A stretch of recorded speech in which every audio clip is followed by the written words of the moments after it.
here we are in another Marvel Cinematic Universe movie, but this time it seems a little bit different because this is what they are calling it, that it's time for Marvel's Phase 5.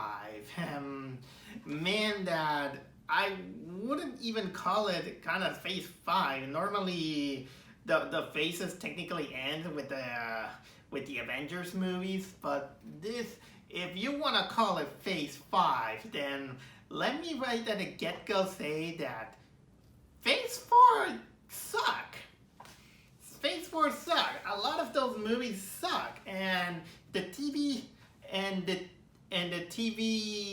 series that they always kind of marketed for during Disney Plus, I never even gave it a chance to watch it because, well, I'm basically boycotting Disney Plus except when they drop out a Pixar movie because of my curiosity. And sometimes it backfires to me because then I get movies like Turning Red. You know that I hated Turning Red. But anyway, how do we start out this Phase 5? With none other than Antman and the Wasp, Quantumania. And honestly, I wasn't exactly kind of like in a hurry to watch the movie, but still, because I like doing all these vlogs, I thought that, well, here is another one of those movies that I just want to see and then talk. Because there's still a little bit hitting on me that I might entertain by a Marvel Cinematic Universe movie, but unfortunately that kind of died out because of Thor: Love and Thunder. And I do want to specify by saying that if it wasn't for other movies that I kind of hated, I could have easily put Thor: Love and Thunder as one of my worst movies of the year, but it didn't go that far. And by the way, I know that there's a lot of people that hated that movie even more than myself.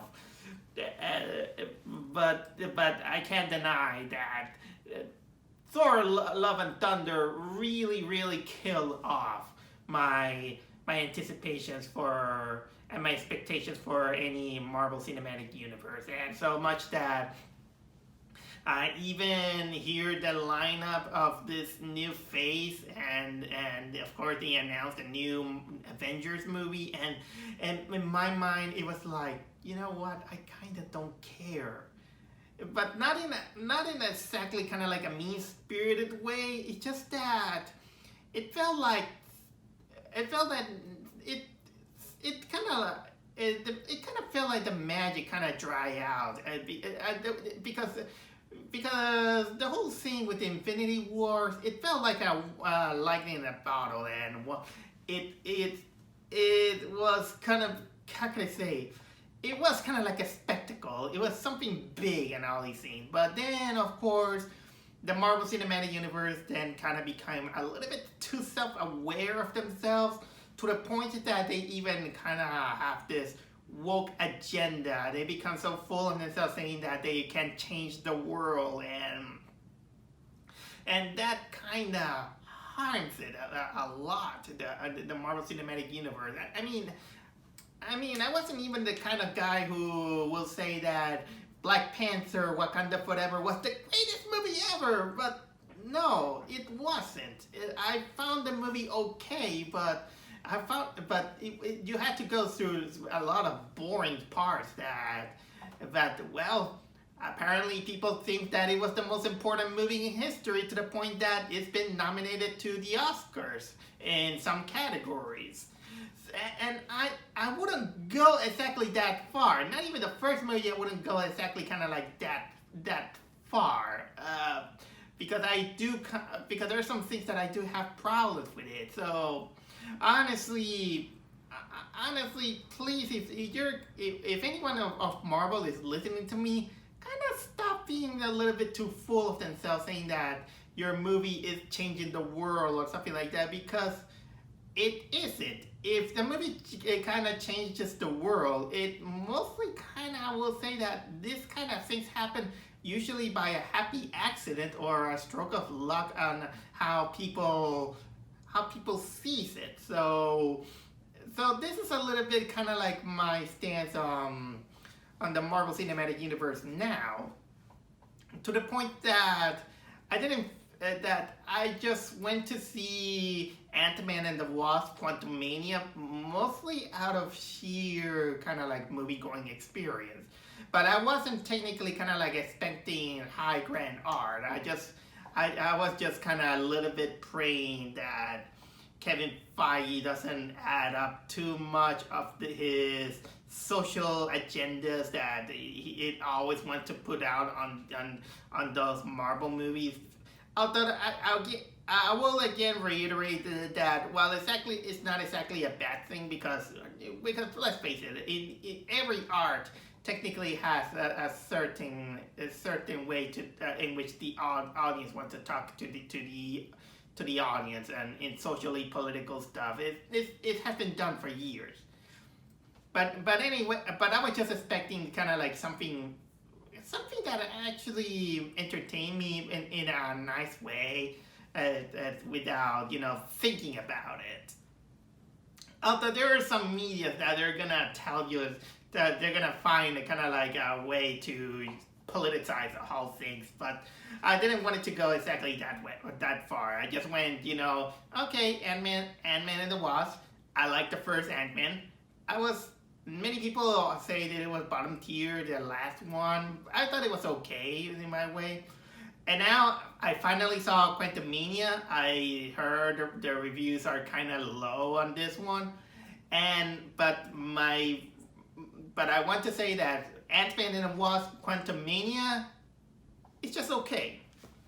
It's just okay, but I don't think that it was strong enough to call it kind of like a Marvel Phase 5 great start, I'll say. No, and I wouldn't go exactly that far, because there's some things that I am not exactly okay with it. I can see some faults in it. Although they did try. I think that this movie could have gone way worse. Wink, wink, Black Widow. Wink, wink, Thor: Love and Thunder. Or if, in some cases, wink, wink, Black Panther, Wakanda Forever.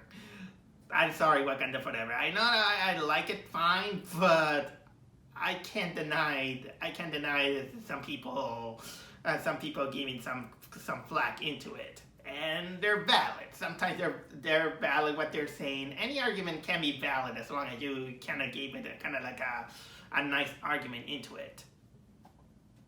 But anyway, I think I'm gonna talk more about Ant-Man and Quantumania. And the movie is, of course, we got Paul Rudd playing Scott Lang / Ant-Man, and Evangeline Lilly as Hope, who plays the Wasp lady.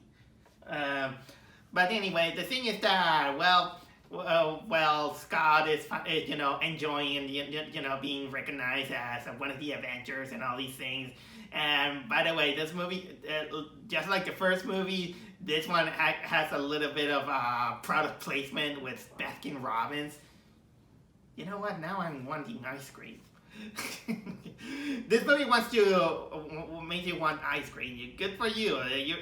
Congratulations. You persuaded me to want ice cream. Baskin Robbins, to be precise.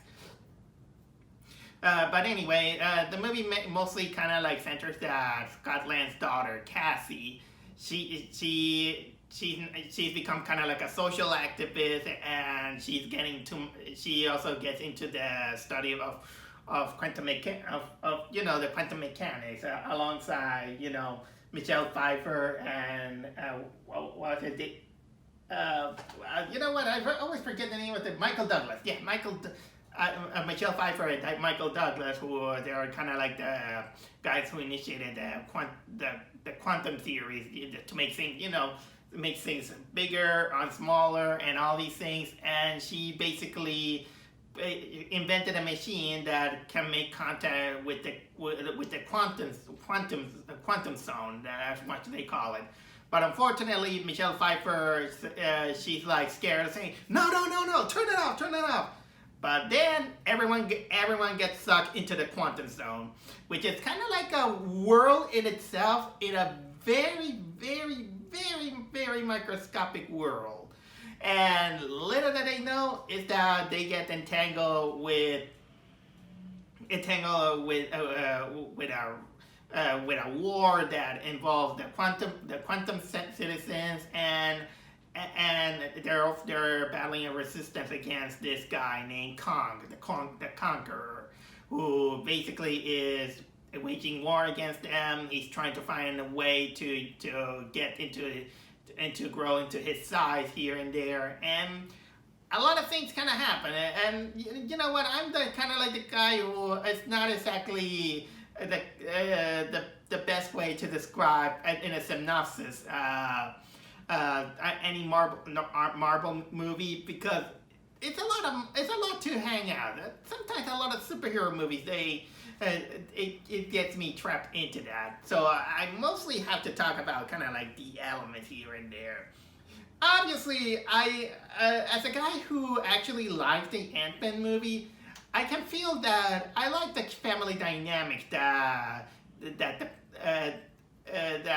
characters have. I do like Paul Rudd as Stephen Lang, like the Ant-Man. He has his charms. He has his witty personality that makes it kind of like an Ant-Man. And I like that he's kind of like the daddy guy who he wants to be the best as he can to his daughter. Even though in this, I kind of like him a little bit better when the daughter was kind of like a smaller child. Now she's kind of like a social activist. And this kind of leaks out a little bit, that, they wanted to make her kind of like a girl boss character, saying that I can do anything. I want to help people. In this case, she even at the start of the movie, she's even adapting the bad habits that Stephen Lang had. Like, for example, getting into trouble to the point that she even gets landed in prison. And in this case, she was kind of like being a social activist again. Trying to help out the homeless because of the blip. And well, again, social activism is kind of good and all, but I kind of wish that they gave Cassie a little bit more of a consequence, because sometimes even a guy with the best intentions doesn't exactly comes off kind of like right. So they make her a good character, but don't make her kind of like a little bit too perfect. I think that Evangeline Lilly also they gave her kind of like an arc with that she find out that her mother, played by Michelle Pfeiffer, she was basically hiding most of her life inside the quantum zone, in which she was trapped for many years. But basically this all comes out, kind of like a big scene that could affect, the whole Marvel Cinematic Universe, because, well, not only we tackle the quantum zone in this movie, we also tackle the thing that has been going on during the Marvel Horror thing, which is none other than the multiverse. I'll get to that, by the way, but still, there is of course Michael Douglas also kind of in the sidelines, being kind of like the ant fanatic that he is, and they do kind of like a good job, I'll say, at least in the acting department. I can't say much exactly about the writing department, but I'll get to that. There are other characters here and there, like, for example, let's talk a little bit. Let's talk about some of the villains. Oh, and before that, there is indeed a kind of like a special guest in this movie, and that is none other than Bill Murray. I'm not gonna exactly reveal what he does, but he's kind of one of those, how can I say, bargain guys. But at first, I thought, is that Bill Murray? And they kind of de-aged him using the technology. And hold on a second, let me just see a little bit. Oh yeah, it's fun. I was about to talk about the villains, and of course we got one returning villain, which is the villain from Antman, the first one. But this time because of he went into a certain side effects that kind of shrunk his body, but not his head, all the things, and then he was reconstructed as a machine. And yet, you know where I'm going to. Yep, he became one of notorious Marvel villains, none other than MODOK. What was it? Machine only designated mechanical organism designed only for killing. Or hashtag MODOK. He's one of the most recognizable Marvel villains in comic books. He's basically kind of like this big-headed guy, but I kind of like that they kind of twisted around to make kind of like the villains of the first movie to become MODOK.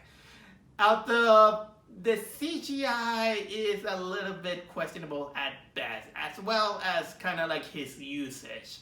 I think that this guy was a little bit of a wasted potential. He could have been used for a lot of things. Because, let's face it, it's MODOK. MODOK is recognizable for many comic book fans, but apparently, to put it bluntly, I think that using him, it was gonna be a lot of CGI money out of it. Even though the CGI was kind of a little bit laughable. I'm not exactly kind of like a fan that this movie they have a lot of times have the character, being in their having their mask on and off and on and off, and I mostly notice it, especially on MODOK, in which it always kind of have to his mechanical face that kind of makes it resemble the comic book, kind of like a mechanical version of the comic book character, but still, it comes sometimes in inappropriate ways where you have to have his hidden mask on and off, on and off, on and off. Keep it on and keep it off. I mean, it's still a battle protection here and there. I mean, you don't have to do it kind of like all the time that you have on and off, on and off, on and off, on and off. But still, what they did to him almost at the end, it kind of comes out of nowhere, and it kind of comes out of wasted potential. And speaking of, acting, now we're going to talk about the main villain, who's going to be kind of like the centerpiece of the whole Marvel Cinematic Universe Phase 5. And that is none other than, what was it again? Jonathan Majors as the main bad guy, who is none other than Kong the Conqueror. I have absolutely no knowledge about this guy. He's one of those obscure Marvel, probably is one obscure, at least for me, because I haven't read most of the comic books. Actually, I haven't read any of the Marvel comics. I only know kind of like basic knowledge out of it.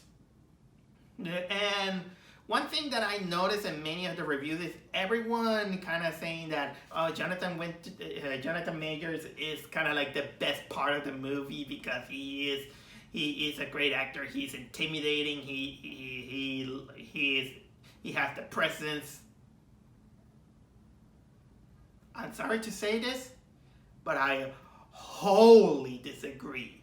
This guy, he does his acting, but he just acts. But as a charming or threatening presence, I haven't seen nothing about it. I mean, Thanos did a great job showing his presence but this guy, no. I don't blame the actor. I blame kind of like the way it was executed, because the whole thing, I just saw him kind of like a conqueror who just basically is too powerful for everyone. but it doesn't exactly show you an initiative how we're gonna take this guy seriously. The only thing that it just all because of exposition saying that he's just starting a war, that he's trying to get out of the quantum zone, and he's basically destroying other people's lives here and there. But on him, no, and especially the way in which he acts, because the way he acts, he's mostly kind of like a very calm person, like saying that, talking like this at some threatening words, but he doesn't come off, as imposing. Like, for this, I wanted him to yell more, like more imposing. How can I say, warmongering type of villains. Let make him kind of like yell more. For lack of better examples, take for example Adolf Hitler. I know that nobody likes to talk about this guy, but you just see Adolf Hitler, the way he makes his speeches, the way he talk, his mannerism. He was threatening. He made it threatening, but Kong. I didn't buy it. I didn't buy it as kind of like this big force that is gonna be a threat for the Marvel Cinematic Universe. I mean, he had his army, but he didn't have the presence. And again, I don't blame Jonathan Majors. I blame the direction of his acting so much that his presence was dull. It needed more. And by the way, is it me or the battle armor that he has? It's kind of a little bit similar to Doctor Doom. Is it just me? That's technically most of my complaint that I have with Jonathan Majors. What else I can talk about this movie? Okay, let's go with the cinematography is fine, I'll say. Not much, there's some action here and there, but you had to get through some exposition here and there. But I do have to agree one thing, that when you enter the quantum zone, at least during the first couple of minutes that you go in there, you believe the world, and it looks great. I really like how it looks like, that I'm willing to say that the movie kind of looks like Strange World, but if Strange World was done better. Actually, I like this movie much better than Strange World. if you wanna give it that. But because at least in this one, there is a society. There is kind of like a civilization here and there. And what else I can talk about it? There's some themes that I can get through, but you know what? I'm drawing a little bit of a blank here and there, because I think I already talked to you more about a lot about it. There's some. For example, there's a little bit of the theme about Scott Lang trying to not do too much, but he now, because his daughter kind of sees him as a disappointment, because being an Avenger he could do a lot more, kind of a little bit into kind of want him to become kind of like a social activist. And I already told you that this kind of weakens a little bit the Cassie character, because they always wanted to make her kind of like the presence that it's gonna be a strong character, because she is okay. I don't like to go that way, but I'm gonna get to it, at least for the defense of some of the whiners. That they say she's girl power, MCU or something like that. It kind of does, although I've seen worse examples about this. But at least they gave out some. they gave out kind of like an arc to Stephen Lang, at least to make him kind of like a more relatable character. Oh, there is also one moment that I do like, and it has to do. I'm not gonna reveal exactly what it is, but when it comes to a world where he goes with lots of possibilities, I'll give you this clue. It goes into a world where he finds a lot of versions of a lot of possibilities. That is as confusing as when you hear quantum physics, but at the same time, it shows you a spectacle. That's pretty much I had to say. What else there is? I already talked to you about how a little bit wasted MODOK is. Wasted potential for the future, because that's the thing that kind of makes me think about it, is that every time they use someone that is kind of like over a lot of CGI, sometimes they find a way to ditch it for the future because they don't want to spend a lot of money into that. Or they don't want to, going on with that. And I know they're using some creative liberties, movies are like that, but no, I wasn't exactly a fan. But you know what, again, it could happen worse. It could happen like they did to freaking Taskmaster.